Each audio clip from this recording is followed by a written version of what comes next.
What are the top 10 microphones for voiceover, and which one of these microphones do you prefer? Let me know in the comments below which microphone you like the most and why. Alright, so if you find content like this helpful and you want to help out the channel, I have links to all the equipment mentioned in this video below. If you do buy from those links, I get a small commission at no extra cost to you. So if you do, thank you so much. I really appreciate it. And if you don't, thank you for just watching the video. I really appreciate that. Alright, real quick, let me start this video off by saying if you're a voice actor and your space is properly acoustically treated, then all of these microphones will do you just fine. As I always say, 70 to 80% of having great sounding audio is how you acoustically treat the space that you're recording in. So out of this list, just go with the microphone that you like or the one that's in your price range. The only reason actors end up buying really expensive microphones like the Neumann U87 or the Sennheiser 416 is because of the legendary name that they carry. It just makes you look like a professional or like you take voice acting seriously. It just looks really good. It really is just all about the name, because at the end of the day, no one that you're sending your audio off to is going to know what microphone you're voicing on. I've known plenty of voice actors who've had a very lucrative career and they're only using something like a $250 Rode NT1 for years and years before ever deciding to upgrade to one of the legendary microphones with a really high price tag, like the U87 or something like that, or the TLM 103 or the Sennheiser 416. But they only upgraded because they had the money and wanted to, not because they needed to for their career. They wanted to treat themselves for all of the hard work that they've been putting into their career. And that's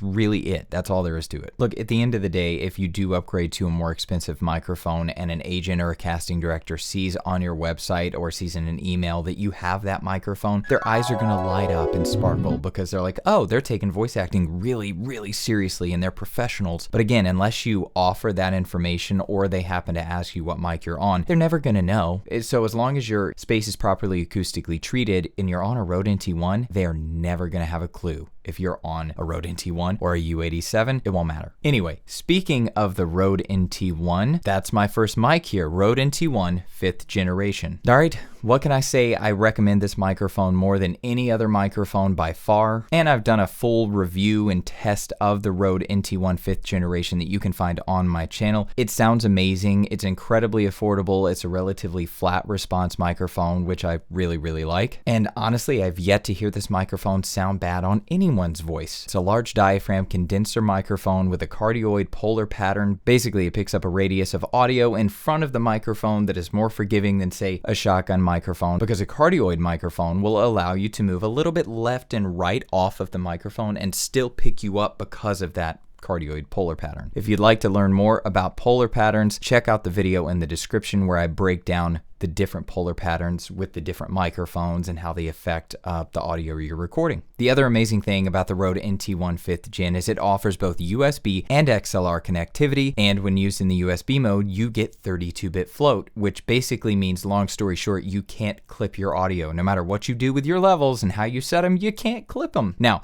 of course, it matters what DAW you're using because some DAWs don't support 32-bit, so you just have to know which DAWs those are, and I think Rode has that listed out on their website. So just make sure you know which DAW you're using and if it supports 32-bit. Again, if you want to find out more about all of this information about this microphone, check out the link in the description of this video where I break this microphone down in a full review. It's an amazing microphone. All right, full disclosure, this is not the LCT 440 Pure. I really wish it was. Unfortunately, I don't own that microphone, but the other day I did go out and buy the 240 Pro. It's a lower end version of the 440 Pure. It's only $100, which is why I bought it. I was like, well, it's $100. Let's see how good it sounds, because it could be a really awesome, affordable option for voice actors and content creators out there. So I bought this microphone. I am going to review it very soon, so be on the lookout for that review. I've only recorded with the microphone one time, so I'm not super familiar with how it sounds, but I do know that the 440 Pure from other videos that I've seen has a bit more brightness to the Rode NT1, but it is very similar to the Rode NT1. Its price point, its sound, it's very close to the Rode NT1. It just has a little bit more crispiness or brightness to it. Some might even say it's a little thinner than the Rode NT1, but I wanted to throw this microphone in there because Lewitt as a brand is just a really innovative, awesome company. I really want to get my hands on more of their microphones to really test them and get to know them, because everything that they're doing looks awesome. But you know, maybe I'll get my hands on some more of their microphones one day. But until then, like I said, I'll do a full review of this 240 Pro here. This is only $100. But as far as the 440 Pure goes, you know, I haven't heard anybody talk bad about that microphone yet. I like the way it sounds when I hear it in videos. I know a few voice actors that use that microphone. I just wanted to put it in here. So, moving on.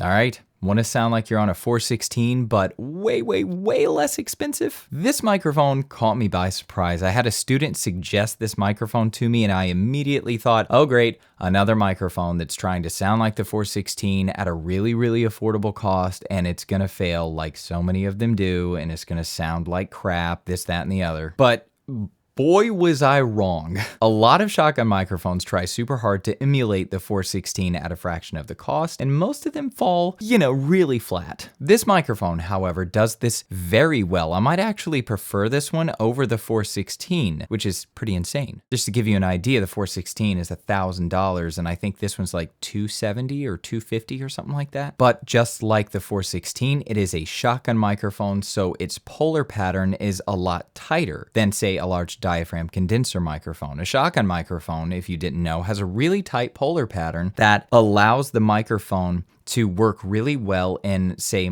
a more noisy space. Maybe you're working in a space where you can't turn everything off like you'd want to, like maybe your fan on your computer is really loud. Make sure to point this microphone away from that fan, and you're going to be good to go for the most part. I mean, it might still pick it up a little bit, but the great thing about a shotgun mic is if you get off to the side of a shotgun microphone, it's not going to pick you up that well, but as you get closer and closer to the front of the microphone, this is where it's going to really pick you up super well. You know, low bar polar patterns with shotgun microphones or ultra cardioid polar patterns, it won't pick anything up from the sides or very little, and it'll pick up very little from the back as well. But it's a tighter polar pattern, and it can be a secret weapon for a voice actor, and this microphone is so incredibly affordable and sounds like a 416. So it's kind of a win-win. If you want to see the full review I did of this microphone, I'll leave it in the description below. And in the video, I do put it head-to-head against the 416. So if you want to see what that sounds like, it's incredible. This is an amazing sounding microphone. So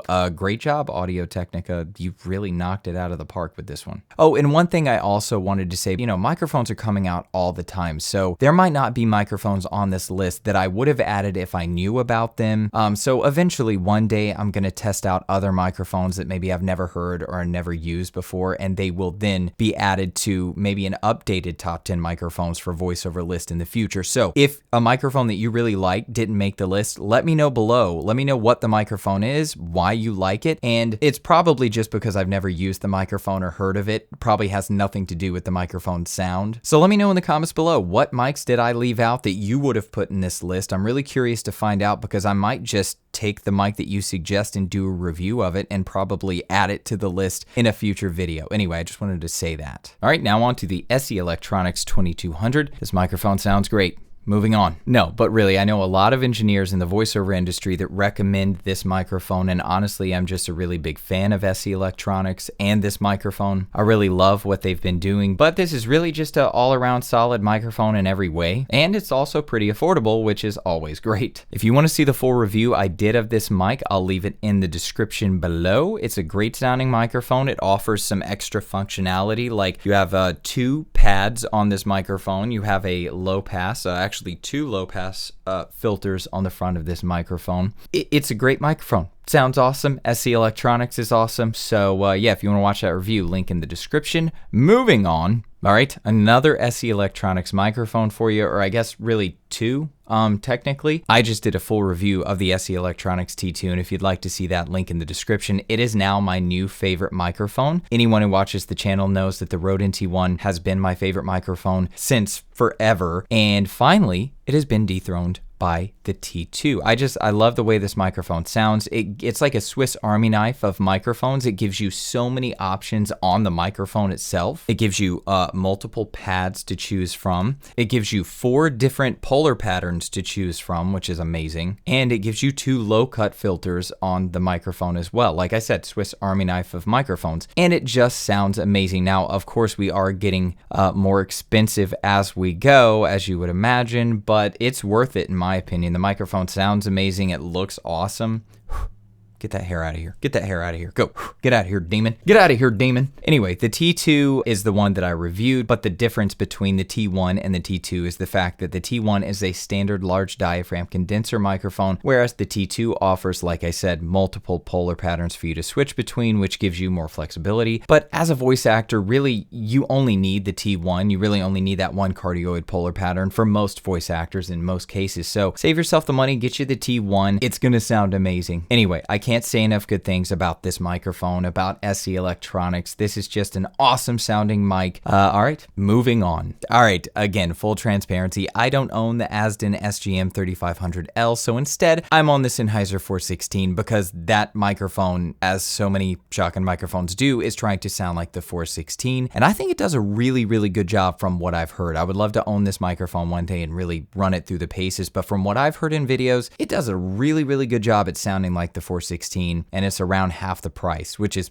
pretty awesome. So just like with the AT875R, this shotgun microphone, the ASDN SGM 3500L, sounds a lot like the 416, as I was just saying. Now it's a little bit thinner than the 416 from what I've heard, but this mic definitely does a really good job at sounding like the 416 at around, like I said, half the price. Now, yes, it is more expensive than the AT875R, so when it comes down to it, I'd still go with the AT875R because that microphone just blows me out of the water at how much it costs and how amazing it sounds. But I just wanted to also add this one to the list because it does a really good job at sounding like the 416. It's a great sounding microphone. It just is a little bit more expensive. So any of you guys out there with really, really picky ears, if you do hear something you like more in the ASDN and over the AT875R, then definitely go with it. But one day, I hope I can get my hands on it so I can put those two microphones against each other and against the 416 as well. Anyway, moving on. All right, yes, unfortunately, I don't own the Neumann TLM102 or the Neumann TLM103, so I'm just staying on the 416. Different microphone, but I'm just staying here because I don't own the microphones. And I'm not going to go into a ton of detail here because there's already loads and loads of videos on YouTube comparing these two microphones, the 102 and the 103, against each other. And though there are definitely differences between the two microphones, mostly minor differences that most people wouldn't even be able to hear, to sum it up really quickly, the 103 is just a fuller sounding microphone with more low end, and it has a slightly lower self noise. While there are definitely reasons to choose one mic over another, like I said at the beginning of the video, if your space is really well treated and you put these microphones back to back, they're all going to sound great. Yes, there will be subtle differences and some that may not be as subtle, but for example, in my space, if I sent one audition off with the 102 and another off with the 103, I wouldn't have any issues or negative feedback at all. No one on the other end would have a clue which microphone I was on. So, long story long, both of these mics sound great, and the 103 is one of the most famous mics for voiceover, so you definitely can't go wrong there because also, like I was saying in the beginning of the video, you know, there are certain microphones with names, they carry names, and if anybody sees those names, like a casting director or agent, their eyes are going to glisten and sparkle, and they're going to be like, oh my god, this person's a professional, and really it's just like, no. That changes nothing. Anyway, moving on and right into it. All right, now on to the legendary 416. This is what you've been hearing me on now for the past two microphones, but honestly, not much to say here. So many shotgun microphones out there try very hard to emulate the sound of this microphone. It's a staple in the voiceover industry, and just like the next microphone I'm about to talk about, you're going to see this microphone and the next one in literally every studio you go into to record. So, yeah, I mean, you can't go wrong with these microphones. You know, the 416 really cuts through a mix, which is why it's used a lot in promo work. You know, it's just like a great microphone for doing that. And the fact that it's a shotgun microphone helps it to be even more focused, you know, with the polar pattern that it has, the low bar polar pattern. So anyway, moving on. All right, real quick before I get to the last microphone on this list, as I said at the beginning of the video, the most important part of having pro sounding audio is how you acoustically treat the space that you're recording in. I have a course that covers all of this on my website, but if you'd rather work with me one-on-one, you can sign up for a private consultation with me over on my website, AUDIO-TECHNICA. Just look under private coaching and then look for home studio setup/treatment. Watch the video before signing up to find out everything that's included. But anyway, back to the video. And now, the legendary Neumann UA7. Now, let me go ahead and just say again, I'm sorry, I don't own the Neumann U87. It's like a $3,000 microphone. You know, I don't have the funds to just go out and buy that microphone. Maybe one day, you know, it'd be cool. And hey, maybe somebody will send me that microphone. Highly doubt it. But if they did, I wouldn't complain. So I'm really sorry for the letdown here. I really wish I had that microphone so you could, you know, hear it up against all of these microphones. Anyway, there's really not much to say here. You know, it's one of the, if not the most actually, legendary microphone in the voiceover industry. It carries the name. Boy, does it carry the name. I mean, it's a great sounding microphone, very, very expensive. But I mean, if you have this microphone, if you have the funds for this microphone and you get this microphone and you list it on your website, just like with so many of the others that we talked about on the higher end, it's going to make their eyes sparkle. The agent, the casting director, whoever's looking at that is going to be like, Oh my gosh, they have the microphone. So you can't go wrong other than going into debt. Other than that, you can't go wrong. It's a great sounding microphone. It's used in every single studio that you're going to walk into. It's just a staple in the industry. And speaking of me not being able to afford this microphone along with so many others, if you'd like to support the channel so I can make more content like this, like I said at the beginning, I do have links in the description below where you can purchase all of these microphones. I do get a small commission at no extra cost to you, so it doesn't cost you any extra to purchase from those links. If you do, I appreciate it. Thank you so much. If you don't and you just watch this video, again, thank you. I appreciate it either way. You guys are awesome. Thank you so much for watching my content. I hope you get a lot out of my videos. That's my whole goal. I'm just trying to help you make good decisions, save some money other than, you know, the higher end mics on this list, and avoid scams and all that good stuff. So I hope you all have a wonderful day, morning, evening, night, afternoon, whatever it is when you're watching this video. And when it comes to the top 10 microphones for voiceover, well, you know what they say.